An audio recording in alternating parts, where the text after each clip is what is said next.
अस्सलाम वालेकुम जी। Jawad Hafeez, stock market expert, life and business coach, आपके साथ एक नई वीडियो में। सर, आज मैं आपसे बात करना चाहूँगा। अभी टेलीनॉर की 100% जो ओनरशिप है, $490 मिलियन के अंदर वो पीटीसीएल ने खरीद लिया है, यानी यूफोन ने खरीदा उसे। और यूफोन जो है वो इतिसलात और पीटीसीएल दोनों के पास है। ये थोड़ा सा मैं कॉर्पोरेट के बारे में आपको बताना चाहूँगा कि पीटीसीएल जो कंपनी है, लिस्टेड है स्टॉक एक्सचेंज पे। इन्होंने अपने 26% शेयर जो है वो इतिसलात को, जो कि यूएई की कंपनी है, उनको बेचे थे। और 12% जो इसके शेयर्स हैं वो लोगों के पास हैं। 2006 में ये पब्लिक हुई। और उसके बाद अब जो इनकी सब्सिडरी है यूफोन, उसने $490 मिलियन के अंदर जो है वो टेलेनॉर को खरीद लिया है। तो ये सारी बात बताने का मकसद ये है कि पाकिस्तान में लोग कॉरपोरेट सेक्टर को समझते नहीं हैं। इसको जुआ कहते हैं या इसको कुछ और कहते हैं, पता नहीं क्या क्या कहते हैं। अपनी लाइल्मी और कम इल्मी जो है उसमें बजाय इल्म सीखने के इस तरह की बातें करते हैं, जबकि कॉरपोरेट सेक्टर के बगैर मुल्क तरक्की नहीं किया करते। तो इसमें जो बात समझने की है वो ये है कि जब आप कोई पब्लिक लिमिटेड कंपनी बनाते हैं तो उसमें फॉरेन कोलैबोरेशन बहुत आसान हो जाती है। उसके अंदर एंट्री और एग्जिट बहुत आसान हो जाता है। उसके अंदर आप कंपनियां खरीद सकते हैं।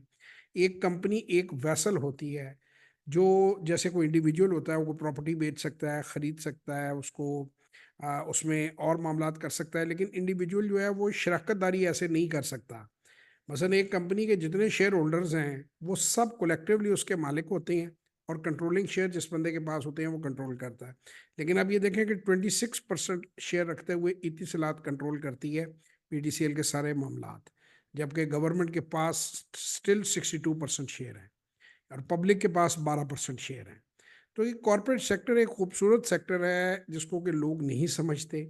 और हमारे मुल्क में जो बात लोगों को समझ नहीं आती वो उसको, उसके बारे में कहानियाँ बयान कर देते हैं, उसके बारे में कोई भी उसके ऊपर फतवा लगा देते हैं, कोई भी चीज़ उसके बारे में कह देते हैं। हमारे मुल्क में हर बंदा करेक्टर है, हर बंदा डॉक्टर है, हर बंदा इंजीनियर है। जब मैच होता है तो उन्हें कहते हैं कि जी कप्तान इसे होना चाहिए, गेंद ऐसे फेंकनी चाहिए, चौका ऐसे लगाना चाहिए। और अपना काम आ नहीं रहा होता। आप उन्हीं बंदों के दफ्तर में चले जाएं तो जो उनकी अपनी रिस्पॉन्सिबिलिटीज़ हैं, जो अपनी उनकी ड्यूटीज़ हैं, वो उनसे निभाई नहीं जा रही होती। तो बगैर किसी चीज़ पे नॉलेज रखे, बगैर तहकीक किए उसके बारे में राय कायम कर देना, उसको जुआ कह देना। जैसे ये जब नए नए लाउड स्पीकर्स आए तो मौलवी हजरात ने उसको शैतानी आला करार दे दिया।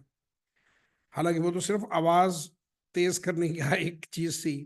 प्रेस आई तो उसको क्रिटिसाइज किया गया। तो जब भी कोई नई चीज़ आती है, जब भी कोई इनोवेशन आती है, जब भी कोई चीज़ जिद्दत आती है, अब दुनिया कहाँ जा रही है और हम कहाँ जा रहे हैं।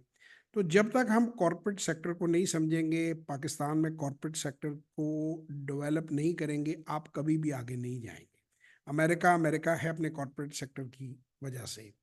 और इंडिया जो है, उन्होंने, अब रीजनल आप मार्केट्स देखें तो रीजन में भी हम सबसे पीछे रह गए हैं इस मामले में। तो हमें फाइनेंशियल लिटरेसी स्कूलों, कॉलेजों और यूनिवर्सिटियों में देनी चाहिए। हमें इंडिया के अंदर आप जाएं तो वहाँ पे स्वीपर भी इसमें इन्वेस्ट करता है, स्टॉक मार्केट के अंदर ड्राइवर भी इन्वेस्ट करता है, मासी भी घर वाली इन्वेस्ट करती है, जो लोग काम कर रहे हैं। और हमारे यहाँ अभी तक पार्टिसिपेशन नहीं है। हम इसको जुआ और पता नहीं क्या क्या करार देते रहते हैं। तो अगर आप स्टॉक मार्केट्स को समझना चाहते हैं, अगर आप इसमें इन्वेस्टमेंट करना चाहते हैं, मैं आपको बिल्कुल नहीं कहता कि आप करोड़ों रुपए की इन्वेस्टमेंट लेकर आएँ। आप 25,000 से 3.5 लाख से स्टार्ट ले सकते हैं। फर्स्ट 90 डे में अच्छी तरह मार्केट को समझ सकते हैं, बगैर कोई नुकसान किए थोड़ी सी ट्रेडिंग कर सकते हैं, थोड़ा सा पोर्टफोलियो बना सकते हैं। और उसके बाद रुक के असेस करके, it is a business, it is no overnight ditch scheme, and the people make money out of it. तो आप में से कोई भी बंदा अपनी कंपनी अब 2.5 करोड़ रुपए में रजिस्टर करवा सकता है।